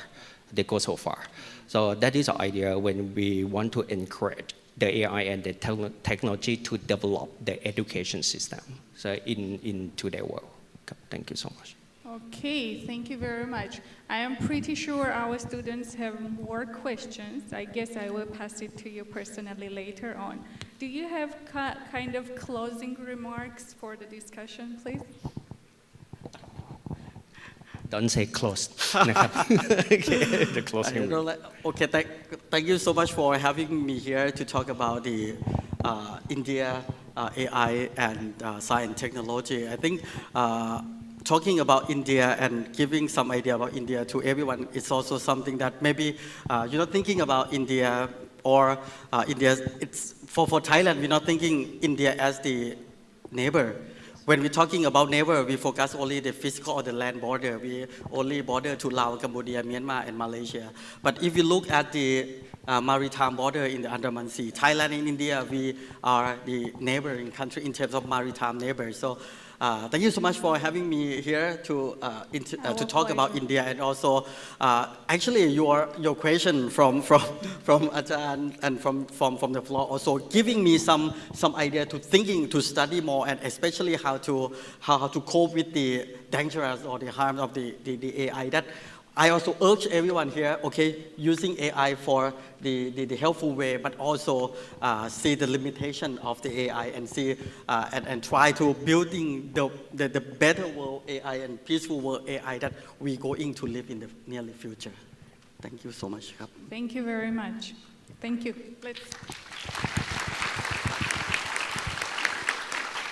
Dr. Kaltanai, do you have any closing remarks, or we are good? No, for me, as I told you before, don't take your life back to like 20 years or 30 years ago. You don't have to do anything from the ground. It wastes your time. I always say that you don't waste your time. I always say that like you can use any platform, any technology, any generative AI to do what you want to work for. But because we are right now, the technology is the key factor or the key success to support your goal. So don't get back, Ajahn, I don't want to use anything. I want to start myself from the ground. So you are slower than the other. The other faster than you, much more faster than you. Don't make yourself slow. But you have to make yourself fast, but in the right way and in the better performance by using the technology. This is the one that I always leave the message to you guys at all time in the class and in every time when I jump to the classroom for you. So that is the idea. And again and again, I trust you are the good boy, good girl for me. So you know which one is the right way, which one is the wrong one. So you're supposed to understand by yourself that, okay, this is supposed to be a good one for that I can go. But this is not the good one that I can go, that I cannot go. So we believe in you. We believe in the people ethic as well with the technology. That is one, I hope. And hopefully we can work for another 10 years time. I can work for another 10 years time as well. All right. Thank you very much. Thank you so much, everyone. Thank you.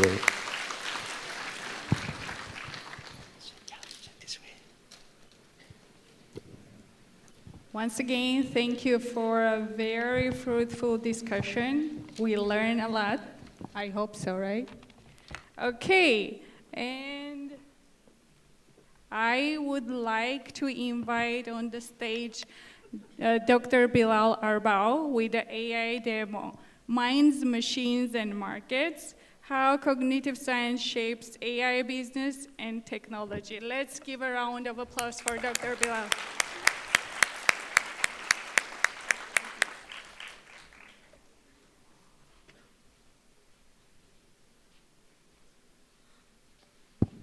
Test, okay. So first of all, I have to say welcome to our guests and welcome Ajahns. Thank you for being here, okay? So one more thanks for Ajahn Kok to make this possible happen for us. This kind of knowledge you cannot get it easily except seminar. So now I'm going to present different topics because my background is computer science. I'm not business person, okay? I'm not digital business person, okay? So I'm completely, my background is computer science. So, but I'm going to give you skills that help you to upgrade this, how to think. Like if you want to open your AI company or something like that, okay? So the skills have three things, starting from the mind, and then go to the machines, and then go to the market itself, okay? So we are going to see something regarding to the cognitive science, okay? So how the cognitive science shape the AI itself before we go to the business and technology, okay? So for me, my name is, for some majority of students doesn't know me, as you may call me Ajahn Bill, okay? So we are going to cover 4 topics, okay? So 4 topics, please give attention, okay? So some question from me in the end, okay? The first one is about the mind. We need to understand the human intelligence, okay? As AI foundation, okay? And then we move to the machine, how to build AI system inspired by mind. Okay? Okay. And then we go to the marketing and see how is impact in marketing of these 2 things. And then why is matter for us as an ICT student, as a digital business student, or business student? So it's very important to highlight this criteria. So the journey is starting with the 3 circles. The first thing is the core, which is the mind itself. Okay, when I say mind, it's directly in your mind is like brain, okay? Yes, brain can be animal or can be human, okay? So the mind itself is start as a core, okay? The mind have 2 areas. So I just give you a skills that can understand how AI itself think, okay? The first thing is awareness or consciousness, okay? Consciousness, easily this kind of the 2 things is in philosophy level. So we cannot deal with this thing except the most highest scientific level. You can go with abstract, many abstract. We can say the many abstract and combine of them and we come out with many meta of high abstract, okay? And then after that, the foundationals, which is the philosophy of the mind. This is based on the philosophies. The second area, which is the cognitive science, okay, which is have to explore the mind and its functions, okay, and then after that we replace the human behavior or replace the human thinking, okay, as intelligence, for example, awareness, and use the information process model, like a human brain as a computer, okay? And the key question here arrays a lot of questions.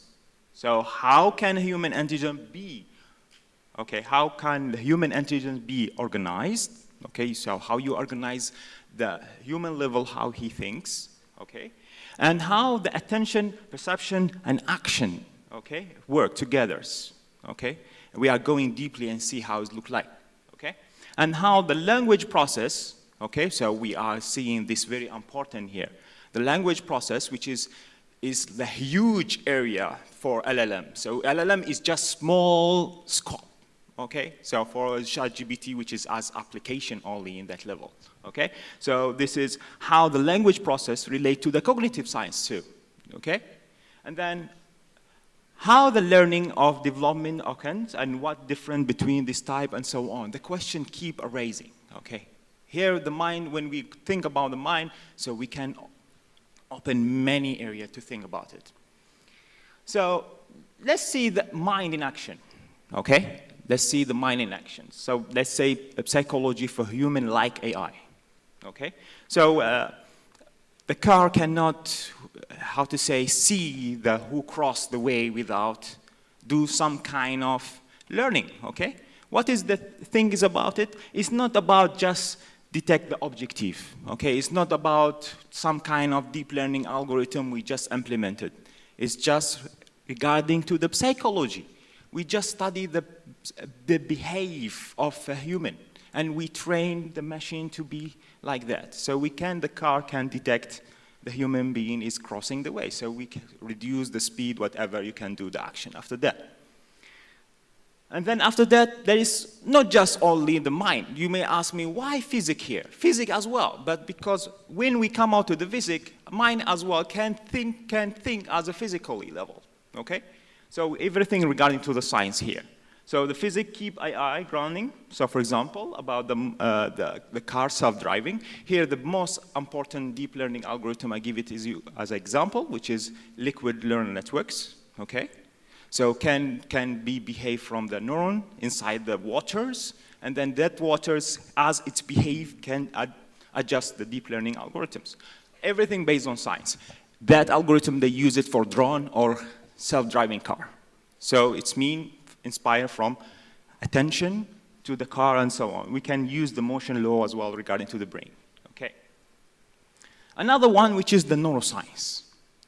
Okay, so one asked question about the things behind, just one asked about, as I remember, he asked very good questions and how we train AI to not be in risk, or there is some kind of area we have to give attention to it. So neuroscience is good to give that kind of training to that kind of algorithm, whatever you are doing with, like layers.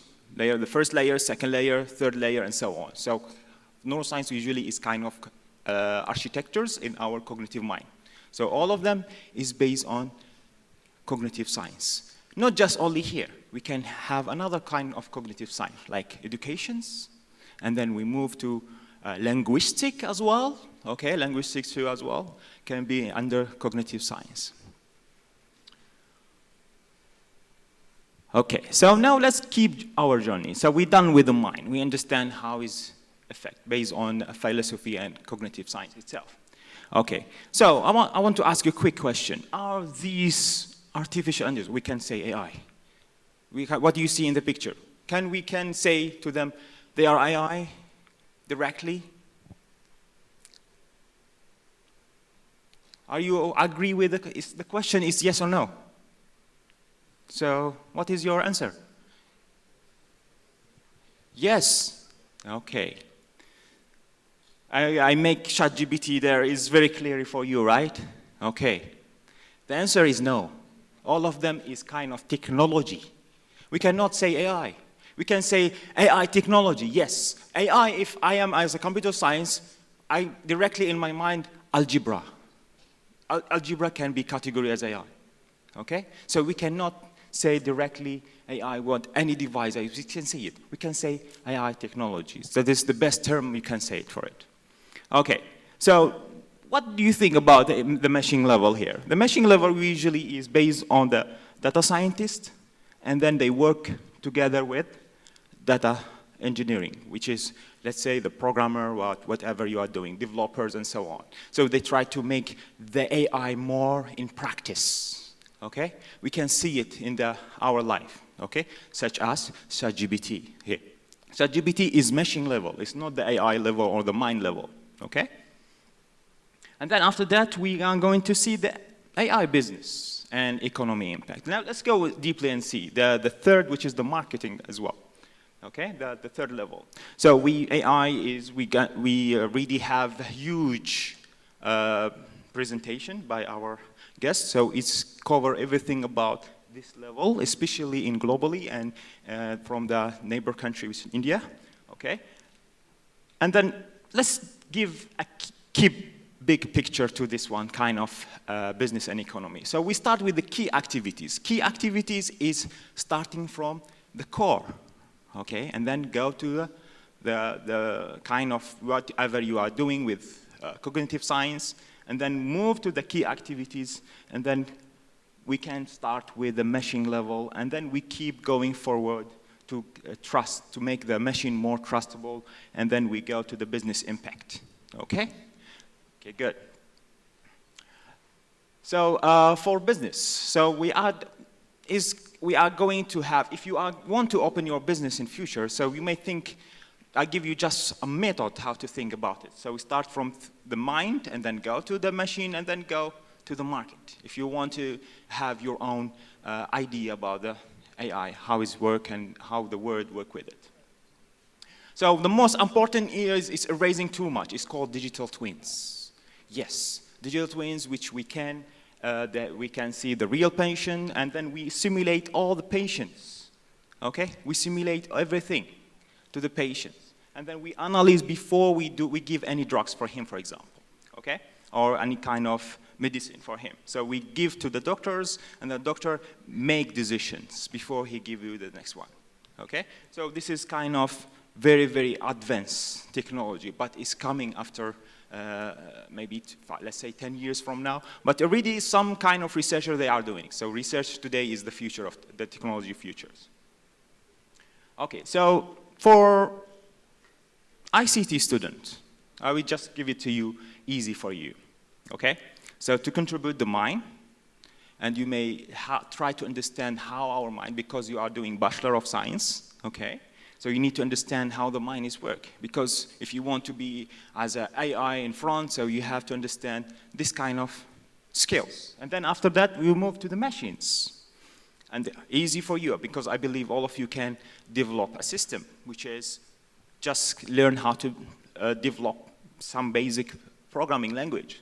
And then you may go to the marketing, okay? You may deal with co-workers and so on, about the business and so on.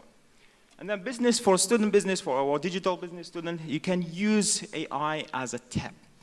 Here, the key of successful, okay? So into a new market. So we can see both of these fields can work together for futures, okay? For a good futures, okay? This is what the most recently we are going with. So, and then AI journey is from the mind, and then to go to the machine, and then go to the market. This is how you think, exactly how you want to build your future business. So you will not lose your future jobs, okay? This is my conclusion, okay? Okay, so this is my conclusion. Do you have any questions? Everybody, questions? If you have, please raise your hand. Yes. Can we get a microphone over there, please? Could you kindly stand up so they can see?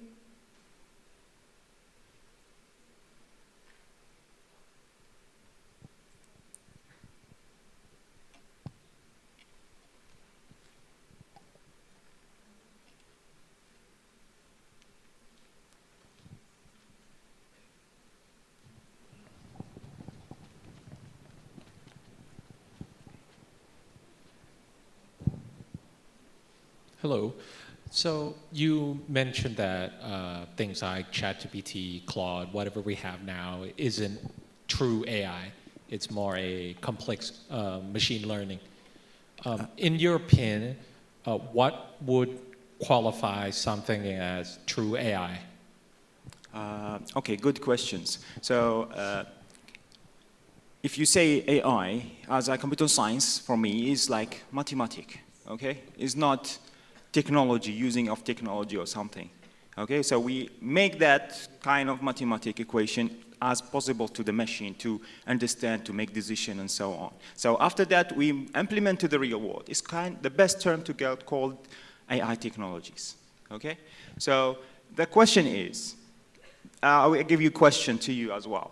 So from mind, how we go, the slides, we go from the mind to market, right? Can we go back from market to mind?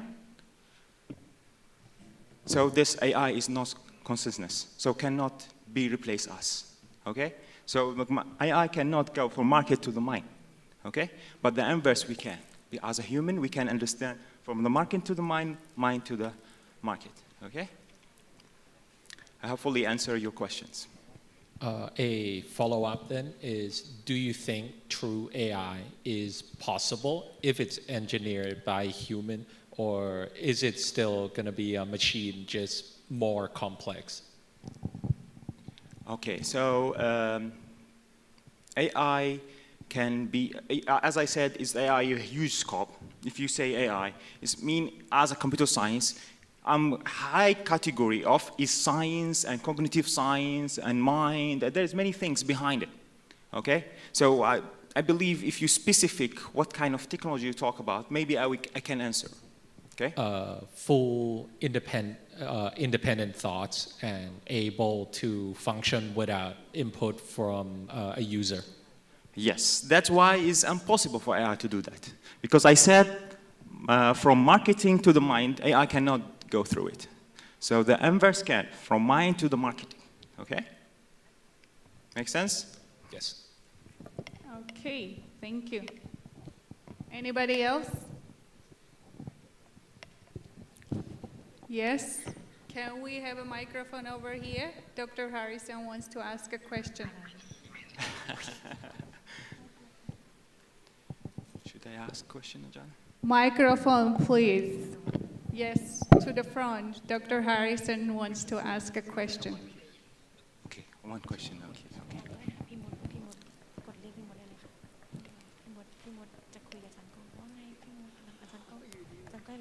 Thank you.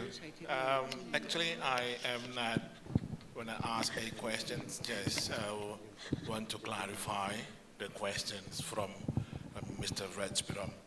So it was about the technology and AI, right? The question that I got was about, is ChatGPT not an AI? I followed the presentation. So what Ajahn Bill tried to say was, ChatGPT is a technology, the interface. It is like me, a flash, and I have brain. My brain has nerves, right? And then my brain commands my finger to move. So the AI in math that Ajahn Bill presented was about the brain inside the flesh, right, Ajahn? Yes, yes. Yeah. So when we talk about the ChatGPT, technology, according to Ajahn Bill, is the interface, web interface of ChatGPT. Inside the web interface, it was model. It is a model, the LLM, large language model, as a brain of the ChatGPT. Right, Ajahn? Yes. All right, that's it. Thank you. Thank you, Ajahn. Okay. Yes, you have a question, right? Yes, Dr. I have a question with a gift. Okay, so the... Yes. Okay. For students, Dr. Harrison, for students. Okay, so I want to ask a question, but for all, okay? Okay, so how would you balance the benefit of combine personalities with ethic, risk, for the data privacy, starting from the mind to marketing. Maybe, yes. Could you repeat the question? Yes. Okay, it's a long question. Okay, so how would you balance? Okay, so just kind of balancing between two things, combination of personalities and ethic on privacy. Okay, starting from mind to the market. What we learned today, the concept. So, anybody has an answer? Hand up, hand up, hand up. Come on. You can give approximate answer. Doesn't have to be exactly correct, right, Dr. Bill? First, we try. Nah? Don't worry if it's not correct. Let's see if it's close enough. I know that it's going to be raining soon. Nah? You need this thing. Nah? So, who is brave enough? Just approximate ICT, answer. ICT. Nah? Dr. Harrison, student, please. I know you're smart. Don't worry if you get close. Ajahn Bill may consider. Nah? Yes. Hand up. Come on before it rains. No one? Yes. I can answer, I think so. Oh. Okay, how you balance between, okay, actually similar to your question before that, I remember. How you balance between, if you give attention, you may understand which kind of cognitive sign you're gonna use it. So what is the balance between the personalities, how to combine the personalities with the privacy, or ethics, sorry, for privacy, starting from mind to the market. So here you are, I'm trying my best to give you the skills. Come on. So we don't have anybody brave to answer somewhat nearby? Okay, I will give a hint, is okay? Ajahn? Yes, please. Okay, think about neuroscience. Mr. Arm. Yeah, you please. have to think about neuroscience. Come on. You are the best ICT student we ever have.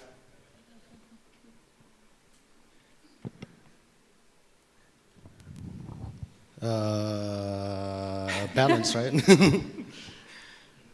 So how would you balance the ethics and the humanity? Personalities. Personas, okay. Yeah. Are we talking about the tools itself mainly, or just how we? Okay, you are, for example, you're a programmer, you're going to, let's simulate everything for you. Okay, so you may, the company requests that you may have like video streamings, okay? And then you may deal with something about personalities, okay? And the ethics during browsing that kind of streaming videos. Let's see. So, well, I think this is where the law comes in play, where it regulates on how the use of the personal image could interfere with certain ethics in terms of how it's being utilized. Okay. Is that approximation? Yes, you are close. About the logs, let's say deeply about it. How you train your logs.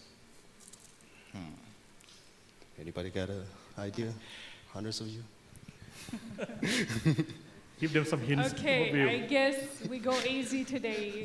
Easy, make it a bit Yes. easier. I think they want to get umbrella, but you know, they're stunned Yes. at the moment. Okay. Yes, probably share, Dr. Okay, Bill. so I will give a question easy for you. Yeah, easier, please. Okay. Okay, we have a student here. Hello, I'm a business student. If we are to balance between privacy and ethics, I think we had to make some clear rule. Like even now, some companies say, "Do you want to affect our business or promotion?" Or like many companies are doing that, and they are actively watching our digital history. Like when we touch funding from Facebook, the AI remember our action, and they start showing their product to us in terms of business. So I think we had to make a clear boundary between privacy, ethics, and moral as a business. For the AI, but I don't know. Yes, you are around, still in the marketing, but you didn't start from mind. Ajahn, what's his name? ARM is the most close one. Okay. The logs, actually, you have to train it based on specific filters. The first, like architecture of neuroscience in our cognitive, okay? About the ethics, behave, and so on. And you make more the application more intelligence, okay? Not perfect, but we'll do. Okay, Mr. Arm, come on.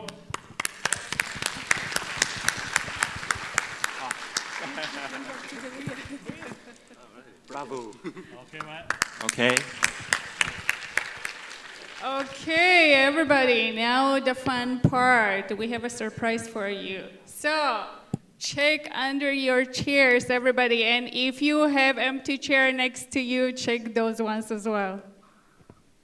Go ahead, check it.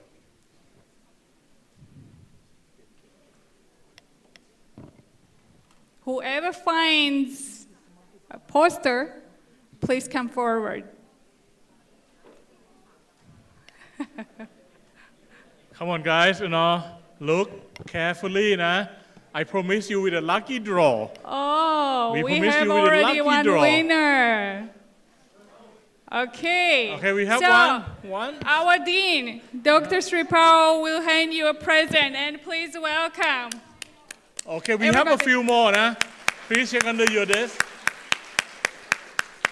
Like we promised you a lucky draw. We still have more. Everybody look. If you have empty chairs, look next to you. Come on, Yes. check. It's still more, not just two. We have more. Congratulations to the first winner.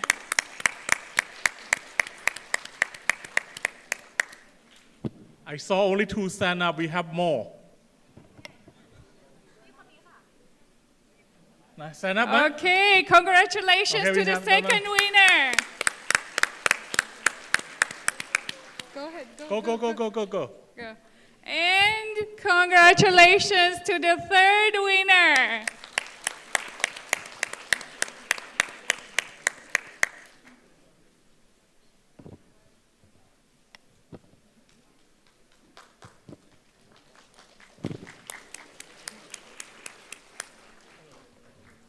Thank you very much, Dr. Bill, for the very interesting presentation and insights to the AI and machines. And thank you for being active, everybody. I would like to invite to deliver his closing speech the director of MIDB program, Associate Professor Dr. Sutisak. Thank you, Dr. Edna. Thank you very much, everyone. I know that you're in a rush. I know that, but for the meantime, thank you for being here. For being here. As you can see in a few minutes that we have, what we have? Evaluation. Very important to kindly give us a feedback. I promise 2 minutes of your time. Then we will join you in the food festival very soon. Okay, while they're loading up the QR code, good day, everyone. We wrap up our seminar. I want to say what a ripper session. And then I know being harsh on you, but I was enjoying in the front row as well. So on behalf of MIDB, ICT, and RIC, I would like to thank you, you for being here in this afternoon. I love you to give another applause for our guest speaker, Assistant Professor Piyanat Soikam, for his valuable information again. Also, Associate Professor Tosanai Shumwathana, Ajahn Thot, for sharing the knowledge in there. We also have Dr. Bill, for the Mind, Machine, and Market. We have, here we go, we have wonderful, beautiful MC, Dr. Anna Depton, from MIDB as well. And then for you, student, mates, and colleague, you are legend for being here today. So before we wrap things, I thank again for coming, and then I hope you enjoy the rest of your hour. And then yes, I lied about the raining. I don't think it'll be rain today. So I will see you down there at 5 o'clock. And then that's it for me, Ajahn Anna. Thank you, everyone.